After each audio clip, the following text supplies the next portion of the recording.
All right, so we have a special treat here. My name is Mike McAra. I'm with Reach Canada. We've got Lynette Keyowski, also with Reach Canada, but we have co-directors of the Emerging Tech team with the National Association of Realtors, and we thought it'd be really, really cool to jump in and talk about some of the trends and that are emerging in technology, and just kind of get the take on what's going on. So today we're going to talk all things 5G. So we have Dan Weisman, David Conroy, and I think the easiest thing here to just start is what is 5G and why do we really care? So I don't know who wants to take that, but let's start there. All right, thanks, Mike. Thanks for the introduction and for inviting us to chat about this. This is actually a topic that Dan and I have been following for about a year now. So our job at NAR is really to look at any technology that could enrich or disrupt real estate, learn as much as we can about it, and then educate all of our 1.4 million members. Now, while 5G had been on our list of things to look at for the past year, it kind of really intensified and we started taking a much deeper look due to our trip to CES in January, because we went there to learn about a variety of different technology, right? Autonomous vehicles, drones, impacts of AI, and it didn't matter what room you were in. 5G was brought up as kind of some enabling technology or some underpinning technology that is going to allow for all this other advanced tech to be possible.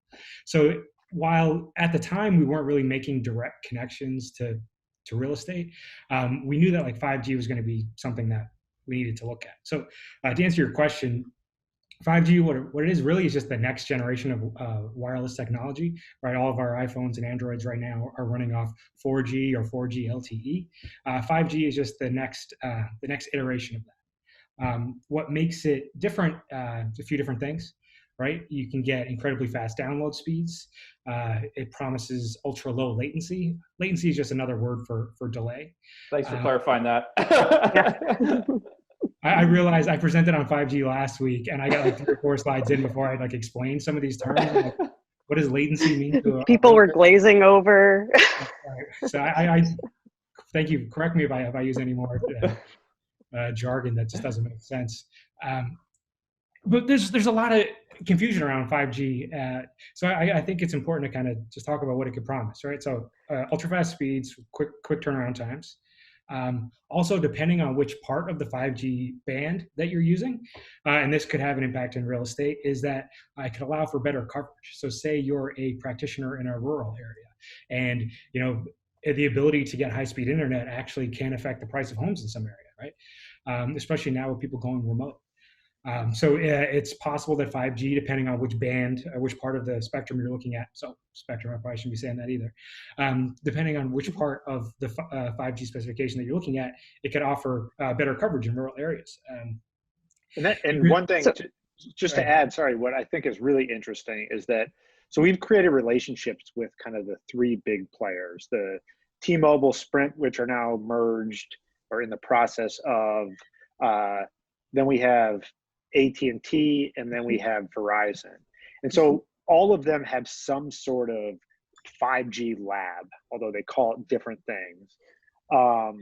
And what's interesting is we started to learn about this is they all have different approaches to how they're going after providing the quote unquote 5G coverage. And Dave, I think, was getting at that when he brought up the word spectrum, but just how they're going to deal with both the speed and latency issue that both tie together. So it's just an interesting place to be. And all 3 of those big companies are dumping tons of money into startups and understanding how 5G can help make businesses successful. And that goes back to the conference Dave mentioned around us being there and everything. ARVR, I always thought I was going to hear about ARVR, and it always was somehow tied to 5G and edge computing. And so, yeah, it's a very hot topic now. So I'd love to ask this question because, we often see this, and you guys see this more than anybody, right? Is you get the hot topic in technology, and it's what everybody focuses on. It doesn't matter if you're in the real estate sector, you go to a massive conference like CES, it's the flavor of the day, right? So I want to break it down to kind of like, what does this practically mean? So I get in theory that for a practitioner, if 5G is made available in a neighborhood, maybe it is, an appreciable value to that neighborhood or that home purchase. But the experience that I have, and you know, forgive us, we're north of the 49th here, and sometimes that means a world of difference. 3G, but I think. yeah, we have 3G, and this is not a joke, and Mike knows this. So I travel from my place of residence to my parents' place of residence, and I literally travel from 4G to 3G, and there is no hope in hell they are getting anything more than 3G in anywhere in the near future. And I can't imagine it's much different in the US, particularly in those rural areas. So my question is, what's that timeline look like in terms of 5G becomes this real thing that is not just transformational, but it becomes widely accessible, affordable? How's it going to change that landscape of, you know, actually connecting more people at an affordable level? To answer your last question first, this rollout is going to be like 5 or 10 years, right? Okay, cool. And the impacts are going to depend on the success of the different telecommunications providers. For example, here in the US, Verizon is focusing on the high band of the spectrum, which means they're focusing on the applications that will provide you the ultra fast downloads and the really quick, the short delays. And the implications for that in the US and real estate could be things, would be the things more like autonomous vehicles, drones. Cool. But T-Mobile and Sprint, they've been focusing, and I think probably a large reason of why Sprint was acquired by T-Mobile was because they had licensing to that lower band of the spectrum. So they're kind of T-Mobile's going for the increased coverage, while Verizon is focusing more on the metropolitan areas, and they're trying to get the dense coverage of 5G there at the high band to provide the high speeds. But the question about, you know, what 5G enables versus 4G versus 3G is really interesting, because if you think about going from 3G to 4G and what we were able to get with that, an example that Dan and I use all the time is Uber, right? While we were able to get faster speeds in our mobile, great. You know, it's nice to be able to download things faster, but when you start combining the technology available in our mobile phones, like our immediate location, you start being able to connect payment services, and all of a sudden you have apps that just weren't possible before on previous generations that now actually do impact real estate. And this is something that Dan and I still today struggle with. Like, we know that 5G is going to allow for applications that we can't think of today. We know that all of these other ancillary industries will have an impact on real estate, but we still do struggle just like how it's going to change the day-to-day life of a realtor. I'm not sure, not so much probably in the next few years. Yeah, it's just not clear yet. And I think it will tie into like the Uber example, like the applications that we end up using that do change our lives and how we live and where we live. Knowing, like, you know, I think a lot of younger generations, they don't even think about buying cars anymore because they can just Uber wherever they want, right? So true. And without the ability to have a 4G connection, it makes using that type of service challenging. But it changes the landscape of where we live and how we live. And so, yeah, to Dave's point, like, something's going to happen with 5G. We're having a hard time putting our finger on it. And Dave said earlier something about, like, you know, for it to fully like develop and roll out, it's going to be 5+ years. I was reading an article about 6G already that they say, wait, you know, in 10 years we're going to be doing 6G, and they've already started looking at 6G. And yeah, so we'll talk about that next year. This reminds me of like the PlayStation, where you got PlayStation 3 and they're like, oh, don't worry, PlayStation 4 is coming. And, oh, wait, we're gonna have number 5 coming down the pipe too. So yeah. iPhone 8, iPhone 10. Yeah, exactly. Like what's iPhone 9? So I mean, the fact that you guys have both said, like, okay, we kind of know the lay of the land, and we kind of know who the players are, and we kind of know where it's going to go, but we can't quite put our finger on it. I think, you know, that is the exciting thing about innovation, right? Is somebody's going to figure out how to leverage this new infrastructure and do some really great things. What I think is really cool is the fact that, you know, the NAR has expanded into the emerging technology division that you two head up, and you do have your eye on it. So, you know, whether or not you have your finger on what that solution is going to be, at least the NAR on behalf of their membership has said, we do have people that are focused on it. So what I'm curious about is, you mentioned the relationships, I guess, Dan, that you have sort of secured with these top 3 players, with Verizon, AT&T, and T-Mobile, Sprint. I'm curious, like, what do those relationships look like? Is it more of a collaborative relationship? because again, I think that's really cool that it's a cool thing that a lot of the members likely don't know is it's not just that you have your eye on it, you're building these relationships to make certain that you are kind of in the front seat. But I'd love to know a little bit more. Yeah, so one of the biggest areas we spend our time on is building relationships and kind of the business development, so to speak, aspect of creating these relationships. And one of the most important things that we're trying to do is, instead of being smacked in the face by this thing happening and not seeing it coming and being kind of blindsided, is being part of that, making sure that we're representing our members in the real estate industry. And when we're working with a Verizon or AT&T and having that relationship, like knowing what technology they're looking at, where they think 5G is going to impact our lives and what industries, and also trying to tie it back to what NAR is doing with Second Century Ventures and Reach, and seeing if there are potential companies that are part of those programs that will or rely heavily on 5G. So we're trying to tie all those pieces together, and it's definitely challenging because, like we said, we're not far enough along with 5G to know exactly what it's going to do.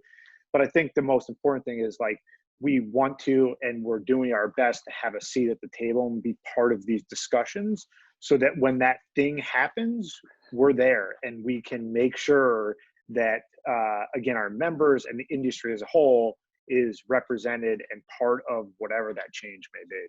And if one of your companies in your cohort this year needed access to a telecommunications provider, or maybe even some of their test equipment, or wanted to spend a week or two in their labs, we already have those relationships established. Awesome. So most of these companies have, I don't know, between like 5 to 10 labs across, mainly in the US. Some are overseas as well. Like, we talked to somebody from AT&T Foundry, who's based in Israel, where they have a huge presence in terms of looking at technology because of their military. A lot of the ex-military folks are looking at ways to use 5G in everyday life.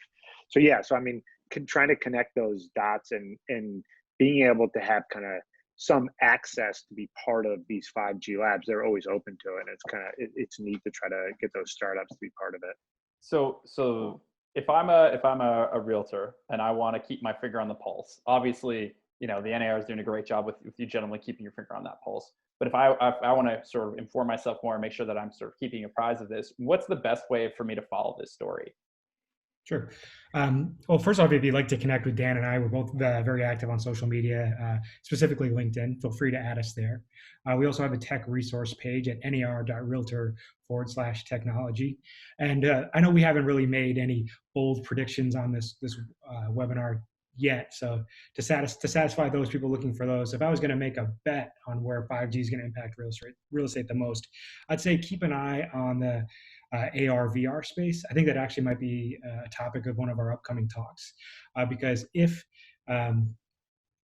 those download speeds are fast enough and that latency, that delay is low enough, you could start doing a lot of the processing needed for really nice augmented reality experiences with smaller hardware, right? You don't have to walk around with a computer attached to the side of your head if all of that computation is being done in the cloud. So obviously we've seen a big boom in virtual tours recently. If there's ever going to be a time for AR/VR to be successful, it's now. 5G could help enhance those experiences, especially for, you know, we've heard rumors about Apple coming out with Apple glasses, and that could work well because a lot of people have iPhones. But if other companies like Facebook or Microsoft are going to, really make an impact in AR/VR, they're going to need high-speed connections, and 5G could be what provides. On top of that, I can play Pokemon Go on steroids. Exactly. Right. Okay. Most important thing. Most importantly, right? We can have like a Pokemon Go 4.0. That's right. But our slide deck has pictures of Dan playing Pokemon Go actually when we do it. we do. So it's actually, my son was playing it, yes. But at least I blame it on my kid. Yeah. But yeah, no, so to Dave's point, like AR/VR, we don't realize, like, a lot of us don't use it because the experience isn't great. I have an Oculus headset, the Facebook one, and like, it's cool. Good. It's good, but it's just, not great. Just So, okay, yeah. just okay. Like it's fun and it's neat and it's a new technology, but it's not this like experience that you can just like Yeah. put on and not worry about the tech behind it and the processing, because it's all being done in that headset. So if you can get a connection where all that processing is done wherever, and then you're just like seeing it, interacting with it, that's really the power in that 5G type connection. And I think that, you know, it really highlights the experience in the real estate community so much that I've heard over time. It's like, well, why shouldn't we just have these seamless home video tours, or, you know, the 3D kind of overview, the bird's eye view of the property? Like, why can't we do that? And it just really highlights that it's the underlying technology that isn't quite enabling that seamless experience yet. And I think, you know, that's an important part of the narrative between the real estate community and the consumer community that, you know, can really bridge that gap to say like, yeah, we, you know, if we had better underlying technology or infrastructure, right, we could definitely provide you this better experience. But it comes back to, you know, this is where the value of the practitioner is to be educated, well aware. And I think, again, you know, the NAR has, you know, really focused on having you guys be able to bring that story forward to the membership and begin to build that bridge of that narrative. And I think that's super cool. And it gives us access again to, we've really enjoyed the partnership that we've had with you guys in terms of, you know, your view on the landscape and our view on the landscape. And I'm really looking forward to continuing that on this topic to see where, you know, we can enhance, you know, bring in some companies that can really take advantage of 5G as it's coming down the pipe. Yeah, we really appreciate the opportunity to talk with the members through this platform as well, especially for topics like 5G. There just seems to be so much misinformation about. So on that, I don't have to wear a foil hat, and I can play Pokemon Go at a faster speed, perhaps potentially, but we'll see because it's coming down the future. And I think, you know, maybe some summary overarching statements there, but no problem. But you may have to move to China. Yeah, we'll see. We'll see. Yeah. Awesome. This has been so much fun, guys. And Lynette, unless you have any parting words, I just learned a ton, and I think this will be a huge benefit. So I'm really thankful that you guys were willing to put forward some time here and you know, share your wisdom on what seems to be a very unknown topic. Totally. Thanks for having us. Yeah. Great chatting. No, thanks to both of you. Yeah. Thanks, guys.